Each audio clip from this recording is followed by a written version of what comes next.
It's Friday, it's 11:45 and we're live in Westminster.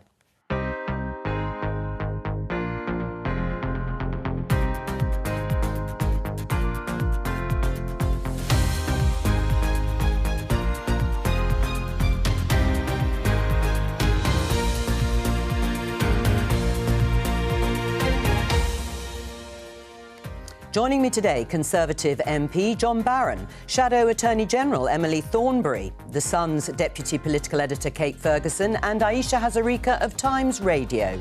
Today... He has to go, and he has to go immediately.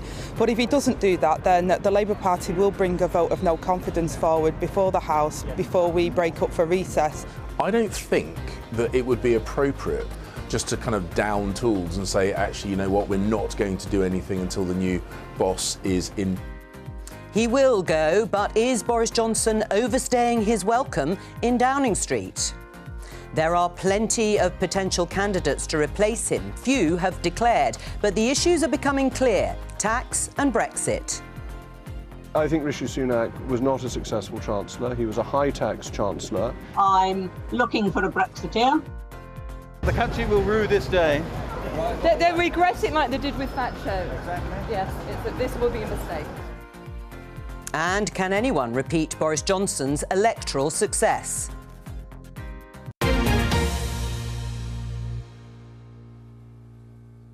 So after Boris Johnson's dramatic resignation as party leader yesterday, some of the front pages today are questioning his desire and decision to stay on until a successor is elected. Let's have a look at the front page of the Metro. Leave means leave, demands Boris stands down and doesn't wait until the autumn. The Daily Telegraph, Prime Minister's long goodbye, leaves the UK in state of paralysis. My opening question to the panel today: is Boris Johnson overstaying his welcome in Downing Street, John? He could be. I am a little bit more sympathetic than most in the sense that if we want an orderly handover, if we want a considered leadership contest, then perhaps there is merit in him staying on a little bit longer. But I'm going to listen to the arguments in the House and make that decision if it comes to a confidence vote that Labour will put. But I do think we've got to have an orderly handover, given what we've seen in recent weeks. And if you like, there has been a paralysis, almost a vacuum at the centre of government. There's been no pursuit of policy. We need to put that right soon. And it's interesting, you mentioned the no confidence vote that Labour is talking about unless the Conservatives get rid of Boris Johnson immediately. Are you saying you're considering voting with Labour if they do put forward that no confidence vote in the government? I would consider it, but I am inclined at this point to say actually an orderly handover I think is required. And I don't believe some of the more fantastic stories that, you know, Boris would be thinking of calling a general election in order to get him out of this shtucky. I think he would become a laughing stock. I want him to go in an orderly fashion with some dignity, and I speak as one who, when the Sue Gray report was published, asked him to resign. Emily, is he overstaying his welcome? Well, of course he's overstaying his welcome. I think it's different in a way to other times when the Tories have got rid of one of their leaders. We obviously have a pattern here. But the previous times when they've got rid of them, it's been on the basis of policy. And this time it's on the basis of character. Fundamentally, it's about character. It's about him being a liar. It's about him not understanding that the rules apply to him. And it's about paying in an appalling way. So what we're saying is that somehow or other he has to go because of his character, but it's OK for him to be in power for another couple of months. And also, frankly, a guy who has no money, who has nowhere else to move to, you know, who is in charge of the powers of patronage, in charge of the public purse. I personally think that it is reckless of us to leave him in power over those 2 months with no accountability and in charge of a zombie government. On that, in terms of him being a liar, it's his personality, it's his character, not policy. Is that what's driving your sort of decision-making? Well, the reason I asked him to resign back in May was because the Sue Gray report, very briefly, laid out the extent of rule-breaking. I could not believe he was unaware, and for me the integrity of Parliament is paramount. Yes. If we don't have honour and integrity in politics, then we might as well all go home. I mean, it's a little bit like Nixon. You know, when Nixon had to go, when Nixon resigned, he went that day. There was no transition period. There was no nothing else. You know, he went. And I think that's what we should be doing here. That's why we call for a vote of no confidence if the Tories don't sort it out themselves, which I think they should. All right, well, we'll come back to that in just a moment, the vote of no confidence in the government. Aisha, is he overstaying his welcome in Downing Street, or should there be a sort of orderly transition in the way that John Barron has set out? I think, as both people have said, I think this is just slightly different because normally it's events which bring down prime ministers, not their innate character. And the fact is, he has brought this on himself. You've had his entire... The whole of his party has now turned on him and said, we think you're a liar, we don't trust you. So how can they trust him when he says, listen, I'm just going to have an orderly transition? What do you think is going to happen then? You sound as if you think something else might happen. I just sort of think, what if some big global event happened? What if something developed with Ukraine? What if something big happened here? You never know what is going to happen. And could he then use that big event to his advantage and actually... For example, let's say with Ukraine, let's say something terrible happens with Ukraine. He says, I have to say, let's say he brings Zelensky over for the Tory party conference and then says, actually, I'm the guy that's sort of done this. I want to have another go. And you know, so I just think you can just never, ever trust this. This isn't the one thing that we've... And also, look, today we have the spec. He has gone, effectively. Yet this morning you have James Cleverly out talking about this ludicrous wedding party. And he's saying in the breakfast round, oh, no, there's no party, there's no party. And then afterwards, Number 10 says, actually, there was a party and it's now been moved. So the lies and the sort of chaos is still continuing. And to John's bigger point, yes, this is all a bit of a Westminster spectacle. It's good for business in many ways. It's really not good for the country. Yes. Kate, what about you? I actually think it's fine for him to stay in a sort of caretaker government. I think yesterday morning there was huge pressure for him to go quickly. Lots of Tory MPs publicly saying so, and privately cabinet ministers saying so as well. But I think the fact that he's laid out a timetable, the leadership contest is going to start probably Monday or Tuesday, and he's erected this, I mean, in the Sun today, we call it a sort of IKEA cabinet, a sort of flat pack, quickly put it together cabinet. But nonetheless, that's a cabinet of different wings of the party who are all there with one sort of purpose, which is to get through these few months in an orderly way. So I think given that, probably the sting's been taken out of it, and I think it's OK. John? Yes, I can't add really to what I've said. You know, I see both sides of this, but at the end of the day, I want an orderly handover. I want a considered debate as to the future party leader who will ultimately become Prime Minister. And I worry that it will just cause even more uncertainty. I think the Prime Minister's had his wings clipped. Let's be clear about this. The party, the Conservative Party, have made their view very clearly known. We will not accept any more shenanigans or being flippant with the truth in Parliament. And my hope is that we can move forward in an orderly way. I don't know, but even yesterday, when there was a minister being asked about what Boris Johnson may or may not have done with Lebedev's father, who was a KGB agent, and did he meet him and didn't he meet him and with who, you know, and she got, while she was on her feet, I was sitting opposite her, I mean, the poor woman got a message from a civil servant saying, the Prime Minister's best recollection is that he told the civil service about this. But can I just also pick up on the IKEA point? I don't think it's like IKEA, because I think, you know, what you don't have with an IKEA flat pack is you haven't asked them in advance, are you happy to be in this house? Because these people have walked out and said, we can't be with him. His behaviour is so appalling. We cannot support this government. We cannot be complicit in supporting this Prime Minister. And then, next day, they're back again. All right, we'll talk about the cabinet, the IKEA, as you say, cabinet, in just a moment. And whether the temporary government... Screws loose, where's the Allen key? You know, don't ask me, right house? Don't ask me for any help when it comes to putting those things together. No instructions. We are still waiting, and particularly the Labour Party is still waiting to hear whether or not Keir Starmer is going to get a fixed penalty notice for what's commonly known now as Beergate. If he does receive that fixed penalty notice, he said he would resign as party leader. Would he do it immediately, or would he wait until a new leader is chosen? Look, he's made it clear that he's going to resign, as will Angela. And would it be immediate? If he's fined. That's where we are, you know. I mean, exactly how that happens will obviously be a matter for the NEC, but quite frankly, look, the important thing is the difference. The difference in my party and the Tory party. My leader says if I've been seen to have broken the rules, I will resign. But he wouldn't stay on as a caretaker. He wouldn't stay on as a caretaker. With the support of the Labour Party, that is what we say is going to... But, I mean, in my view, anyway, he hasn't broken the rules, so it doesn't really kind of even arise. All right, and if he got fined today, because we are literally expecting it in the sort of coming days, would he go today? He's not going to get fined, as far as I'm concerned. If he looked at the rules and said, has he broken the rules? No. He was at work, he had a meal, when at work. That was not against the rules. When I looked at the rules, when I took advice on that, frankly, it's quite clear that he hasn't broken the rules. All right, let's talk about this vote of no confidence in the government. What is your thinking behind it?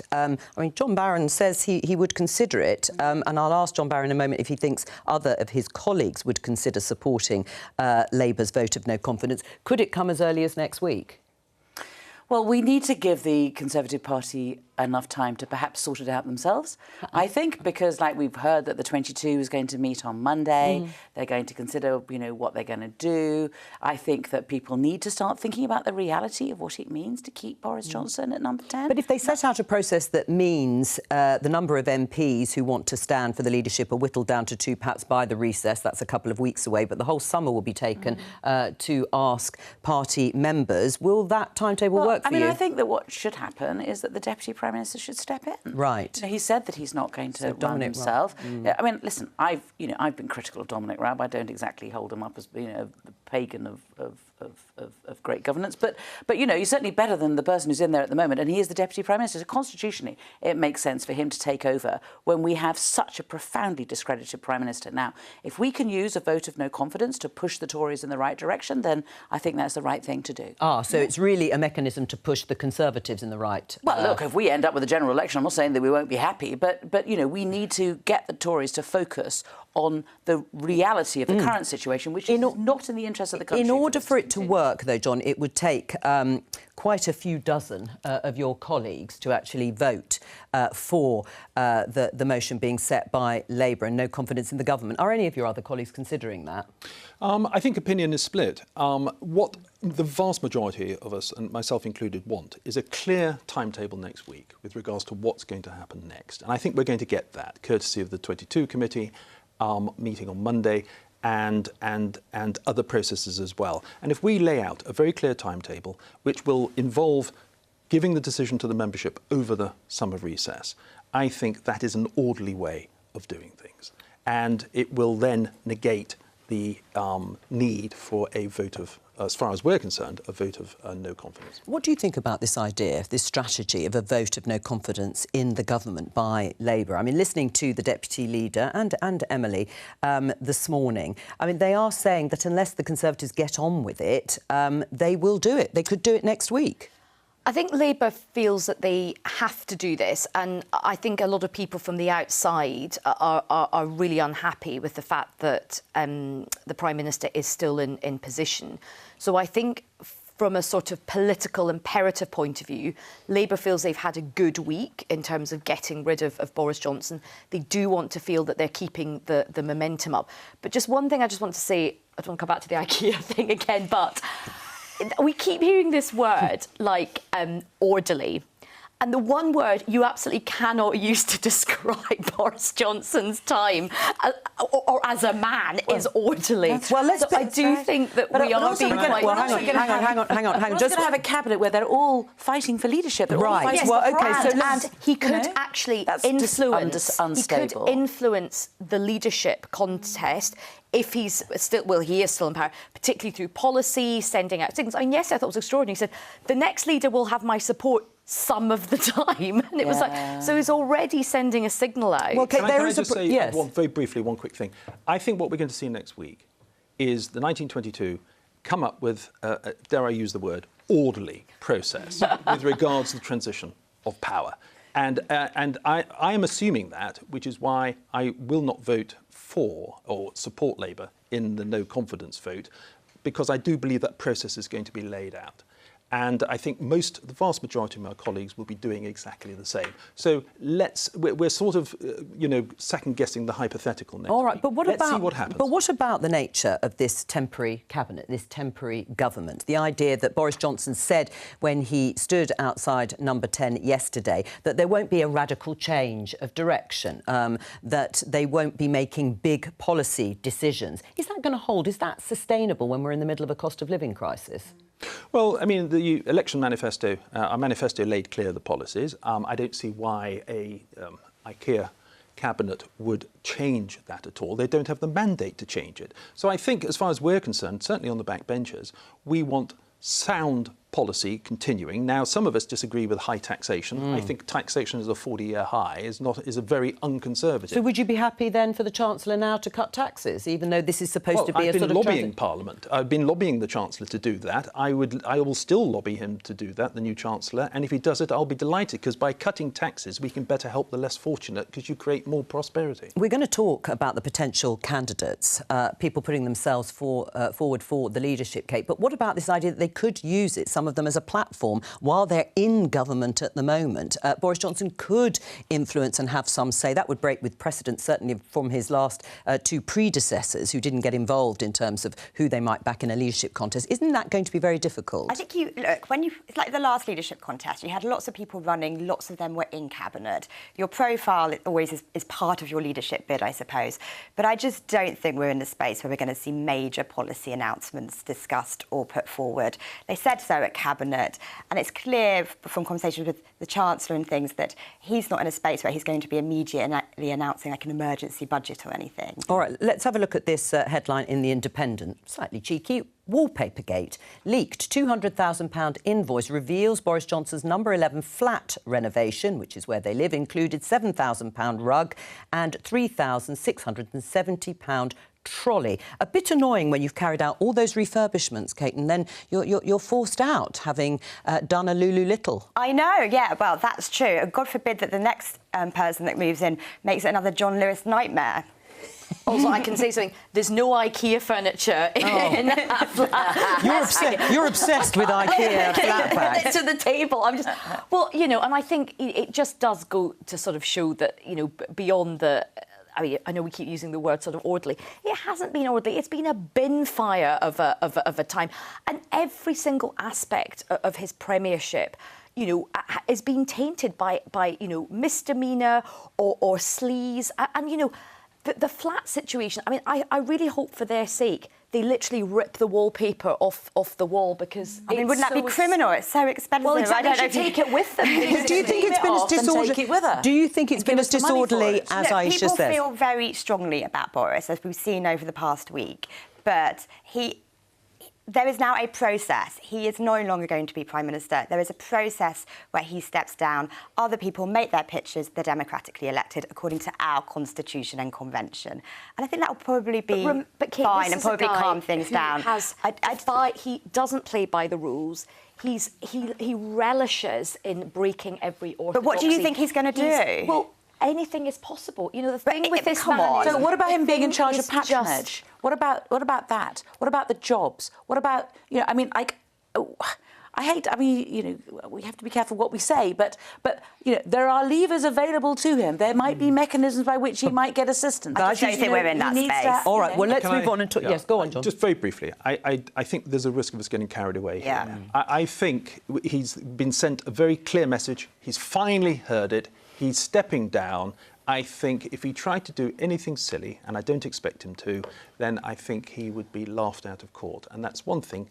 I don't want that to happen, and I'm sure he doesn't either. All right, well, let's talk about the process. We have mentioned it a couple of times. Kate, just explain broadly how it will work. I know we're going to hear about it on Monday from the 1922 Backbench Committee of Conservative MPs, led by Graham Brady. But how does it work? Yes, so at the moment, we're expecting a sort of very crowded field of Tory leadership candidates, people comparing it to the Grand National. What happens is they have to get a number of their colleagues to back them, basically sign a piece of paper saying, I back Joe Bloggs for Tory leader. At the moment, I think you need to get to 8 signatures, but there's some talk that will change. It could go up. Increase the threshold to about 20 to try and whittle down the contenders a bit more quickly. That will be decided at the 22 on Monday. after that, you effectively have a bunch of knockout rounds. So you go up, you have to pass either a number of thresholds of your colleagues. So MPs vote and you're knocked out if you don't get enough votes. They sort of knock you out one by one and you'll end up with two people standing, two last horses, who go to the nation, spend a long summer touring Tory constituency associations vying for votes. And the idea is that when we all come back after summer in September, you will have a new Tory leader and Prime Minister. Well, let's have a look at some of the contenders. It's a very crowded field. These are the two that have declared officially so far. Suella Braverman, who is the Attorney General, and Tom Tugendhat there. He's actually written a piece today in the papers. Then let's have a look at the contenders in alphabetical order. Kemi Badenoch, Steve Baker, Jeremy Hunt, Sajid Javid, Penny Mordaunt and Priti Patel. Dominic Raab, who I must say has actually ruled himself out. Right. Grant Shapps, Rishi Sunak, Liz Truss, Ben Wallace and Nadeem Zahawi. Gosh, it'd be difficult to remember them all, won't it? There are so many of them. Who do you fancy, John?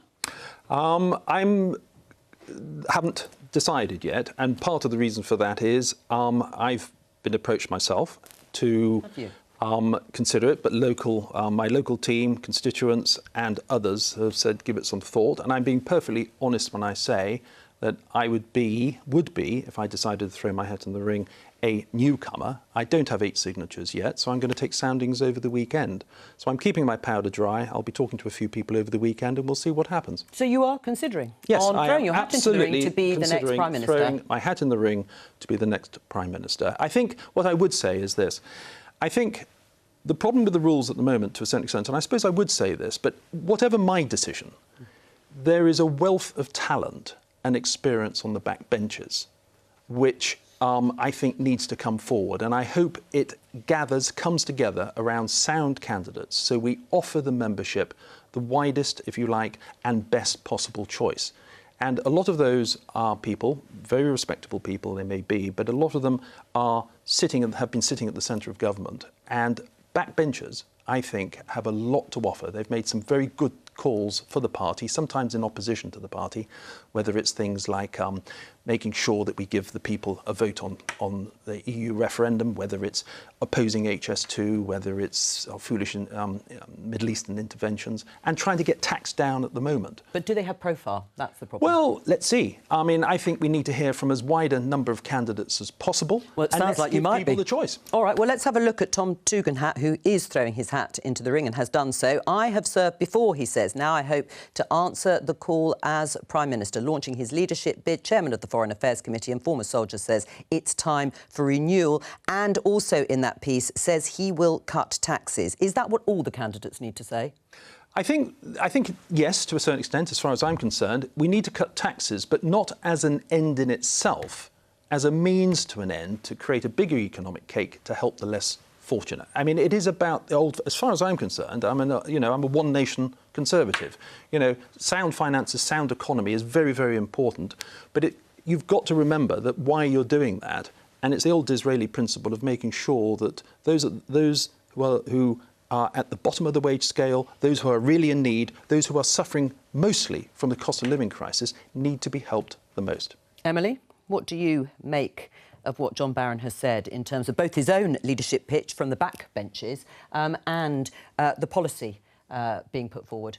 So I think that John really highlights what the nature of the problem is with the Conservative Party, because I think that those who are well known will be those who have been in the current cabinet, who have essentially been propping up Boris Johnson and are complicit. They should have done something about him a long time ago. So that's a problem. So then if you go for a fresh skin, obviously there's the Tom Tugendhat has put himself forward, but he has no experience of running a department or even shadowing a department or running really anything. And so I think it's a bit of a leap in the dark to support someone like that. So this is the nature of their problem. And but if they all say they're going to cut taxes, that's what you also want to do. That's going to be a problem for you, isn't it? Well, I think the problem is going to be a much more immediate one, which is that you're going to have people in the cabinet at the moment trying to attract attention to themselves and being given power to do it. I mean, if, for example, you are the Chancellor and you have a few months and you're getting pressured to cut taxes, Will you do it? But it'll be a big problem for Labour. For whom? No, because it depends how you do it and for whom, frankly. I do think a lot of us are sensing that an awful lot of people out there outside this Westminster bubble want a fresh start. They do want to use the term a reset. Well, this way, maybe, but I think they're too sensible for that in the nicest possible way. What I think they want is a fresh start within the Conservative Party and government, because we have government now. We're looking at the next 2 years, and that means sometimes looking beyond the immediate favourites and looking for fresh people who have stood on issues of principle, sometimes in opposition to their own party, and you have a good selection from the backbenchers. Kate? Well, in terms of a fresh start, do you think that's right? Well, look, I think that you're going to have everyone run on two main principles. Everyone is going to promise to cut tax. I'll promise you that. Every Tory candidate will promise to cut tax. The second thing is they'll all promise to have honesty and integrity. So whenever you see a leadership candidate, you sort of see people try and pitch themselves maybe in contrast to some of the perceived foibles of their predecessor. So I think they'll all be going for that pitch. What about Brexit? What about the issue I think of Brexit still matters massively. Right. I think it matters. Well, you'll know better than me, but I think it matters massively to Conservative Party members. I think it matters massively to Conservative MPs because people want to think that you're authentic and that you're on the same page as them politically, and they don't want to think you're just spinning them a tale to get their votes. I speak as a Brexiteer and someone who campaigned hard for the referendum back in 2012, 2013, and we finally got it in 2016. I think Brexit is a factor, but I think there are more important factors within the Conservative Party. I genuinely think... Really? So you wouldn't necessarily back, if you yourself don't decide to go forward, a leading Brexiteer? I would back people who I thought had the integrity, and I don't think we should wash over that, but also had the right policies. Now, we're all Brexiteers now. Even the Labour Party are Brexiteers. Making Brexit work. Making Brexit work. So we're there. Brexit is done. I think it's more important issues like cost of living crisis. There is international affairs like Ukraine. There are many other factors we need to address. Well, Can I say I'm not a Brexiteer? I was going to ask you, Emily. I'm not a Brexiteer. Well, the Labour Party Brexiteers are people who campaigned to leave the European Union. Sensible, grown-up politicians are those who accept that we've left and are now trying to make the best of it. Right, yes. Thanks for clarification. And important to do so. Is it still a fault line? Leave and Remain, leading Brexiteers will be making the most of that as part of their leadership bid? Well, certainly lots of Conservative MPs I spoke to last night, and many of us did, I was asking them this very question, and every single one said that we have to have a Brexiteer. Like, everybody was really, really, really clear. And I asked quite a few different people. What about people who were Remainers but who are trying really, really hard to forget that? Liz Truss. Well, I think there's definitely scepticism about that, but I think people do feel that Liz Truss has really gone all in, the zeal of the convert sort of thing. But the other thing that was interesting, people were saying Brexiteer, experience in government, senior experience in government is really important, but not too closely associated with Boris Johnson because of the integrity point. So that then led many people to say, who has got all those three qualities? And people were like, it's very difficult. So I think this is going to be quite a difficult... Do you have experience in government? I don't, because I resigned over the Iraq War, but don't worry about it. Taking us back Don't mention the war. Don't mention the war. But can I just say this? Experience in government, yes, you could say it's important, but don't forget we've had prime ministers who've been less experienced in government. One can think of David Cameron and so forth. I think the prime minister... But they've been shadows. Well, they've been shadows. They've been shadows to a certain extent. But for have you had shadow experience? Yes, Okay, because I had to resign, if you remember, over the Iraq War. Did you have to resign over the Iraq War? I'm not sure if... That's a man of integrity. Just for clarity, goodness gracious, I opposed the Iraq War, and it was a three-line whip on the Conservative side, so you had to resign. So let's clear that up. Yeah. But coming back to the central point, I actually think that you need somebody who knows how the system works. You need somebody experienced from the point of view that they just haven't arrived in politics. I get that. But if you have a Prime Minister who selects a good team, experienced team, and has integrity and compassion, and that's a word we haven't discussed much, because there has to be compassion in politics. There's been too little of it recently. Compassion not just with how you deal with colleagues and how you address people, but thinking of people out there who are struggling at the moment.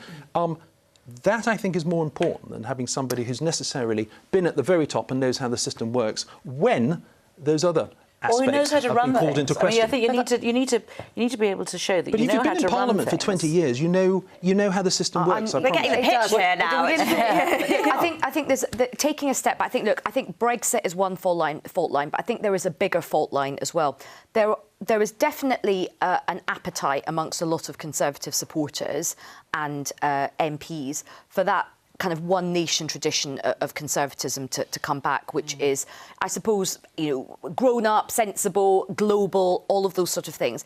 There is another very, very active strain who's like, no, we want to be the sort of culture war wing of the Conservative Party, and these non-stop. And I think that is another tension that you're going to see in this kind of race.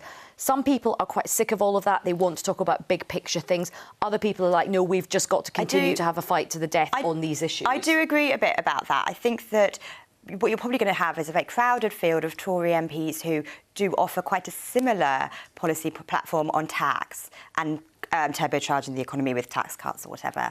I think that where you may see the real fault lines emerge over social policies, law and order, immigration, do they continue with the Rwanda policy? What do you say about the so-called war on woke? And also, I think more broadly, are you the person who's going to continue with the pivot to the red wall, the northern working class base, or is your focus going to be? Are you prepared to break the law? Well, I think it's the other one. Hang on. What about that? What about? But there is a realignment, isn't What there? about leaders or potential leaders and candidates in leadership contests who run on a policy platform and then ditch quite a lot of it once you get elected leader, which some would say about Keir Starmer? I think what you have to do is you have to run on a platform that applies at that time, because politics always changes. I mean, talking about the manifesto that the Tories ran on, that was before COVID, it was before the war, it was before... there's so much. You need to be able to be kind of light on your feet, and you need to be able to. But is it fair? Will people trust these for policy example, platforms? People say, as Keir Starmer did, look, the 2017 manifesto was going to be his foundational document, and then a few weeks ago he said, I'm starting from scratch. Well, nobody. I mean, I've been involved in the manifesto in 2017 and 2019, and you have to take, because circumstances change, you have to take a fresh look at these things and apply it to the time and also, frankly, not just that now, as opposed to 5 years before, but now, and what you hope you can anticipate for 5 years hence. John, I'll come to you. But there are certain principles you abide by, and yes, of course, things might need tweaking, but there is deep cynicism at the moment about politicians in Westminster. This is why so many people want a fresh start, a fresh change. I mean, you can set the general guidelines and policies and still adhere to them through thick and thin. Right, including stronger law and order, stronger, more police on the streets. John Barrett? About what, sorry? What about taxation? I mean, this government is presiding over the highest tax burden in decades. And I would say, generally, the Conservative Party likes to claim it's a party of low taxation. It's abandoned it. Jo, I completely agree. A number of us on the backbenches have been campaigning very hard to get the government to think again. It is wrong. We need to get taxation down, because by having high taxation, you're squeezing living standards at a time when the cost of living is biting. But also being a party of law and order and being prepared to break international law, and domestically being found guilty of breaking rules. The very leader being found guilty of breaking rules. I mean, that's not a party of law and order. It's just not. Well, and that's why one of the reasons I have. Well, I think there's been a lot of talk about Keir Starmer ditching the manifesto, but I don't understand in what world. And look, there was lots of policies I really liked in Jeremy Corbyn's. What wasn't to like? Everything was in it. The only flaw with it was that the voters absolutely hated it and completely rejected it, and Labour didn't believe it. And Labour got absolutely humped at the last general election. So I do think it is important to have some critical thinking in this. It would be bonkers for Keir Starmer to cling to a historic election-losing manifesto. It's not to say that some ideas might be, the bones of the idea might be kept. Yes. But I do think we have to be moving away from foreign policy bit. Can I just say it was very good. Although Ayesha, Jeremy Corbyn and his supporters would say they did quite well in that 2017 election, but certainly not in 2019. No, absolutely. But it's really, I think what's really important, and it's really, really important, there is a difference between not clinging to a vote-losing Manifesto, and there's a difference between breaking Manifesto commitments that won you a massive majority. But the thing with the Keir thing is that he stuck with it to get elected and then he tore it up. It was always a vote losing Manifesto, but at first he needed to pivot to party members, and that was quite useful to be a broad church. And then he stitched it quite rightly to pivot to voters. Well, look, let's just show our viewers this from Emily, because Emily, it seems you've made up your mind as to who you'd like to see so much. As the next Prime Minister. Let's have a look. Can I say what an honour it is to be at this dispatch box facing the next Prime Minister as she waits her call from the palace? I know the Right Honourable really loves to degrade these question sessions to petty politics. I'm not going to lower myself to her standards. Oh, you've degraded politics there, Emily. Was there a note of sarcasm? I think she's deluded. I just think that she is. I think that it's absolutely extraordinary that she is supposed to be the person who is responsible for the law, and yet she has presided over a time when the Conservative Party have themselves broken the law, and there has been an epidemic of increased law-breaking across the country. Well, she's not here to defend herself. John?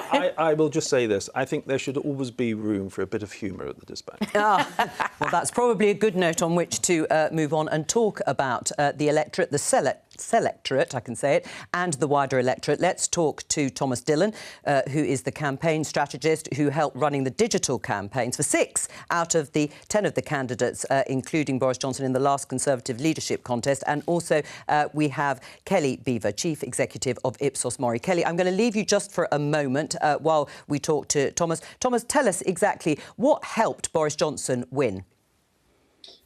It was a combination, and this is a critical time in any of these campaigns. A lot of the campaigns will trip up and think that the only people that matter right now are the MPs, which, you know, on paper technically is true. But what Boris was very good at is realising that what the MPs also want is a sort of general election style campaign. You know, there was a great example when Michael Gove went out and launched on his doorstep. He went and spoke to the media and said, you know, I'm running. And he got maybe 2 minutes of media coverage. And then, 2 minutes later, Sajid dropped this fantastic social media video that was filmed in his house with his family about his background and his passions. And that is how you win the campaign. That is how you get your message out there. He got like nearly 1 million views on social media. So what we're seeing now is some of the candidates are falling into old traps and, you know, launching in newspapers and doing the traditional things. What people are really looking for is a really slick social media campaign that shows your priorities and why you are right for this country. Right. What would you